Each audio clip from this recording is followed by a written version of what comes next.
Arti shqiptar në zi, shuhet përgjithmonë Mirush Kabashi. Aktori mirë njohur Mirush Kabashi është ndar nga jeta në moshën 75 vjeç. Lajmin e ka bërë të ditur familja, të cilët thonë se Kabashi ka mbyllur syt mes natën e sotme. Të nderuar miq, koleg dhe dashamirës, me pikëllim të thellë ju njoftojmë se Mirush Kabashi ndroi jetë martën në 5 dhjetor pas mesnate.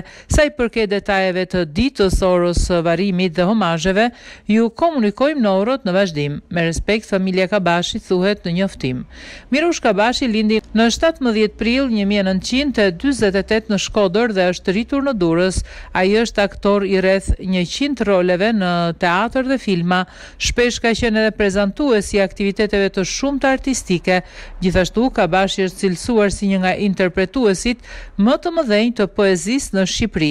Ai ka dhënë një kontribut të madh në filmografinë shqiptare, e ndërsa një pjesë e jetës së tij ka kushtuar edhe teatrit me rolet e tij të larmishme, ku ndërto më i veçanti dhe i spikaturi mbetet ai i Sokratit tek apologjia e fundit e Sokratit, që prej vitit 2014 mbante titullin e lartë nderi kombit.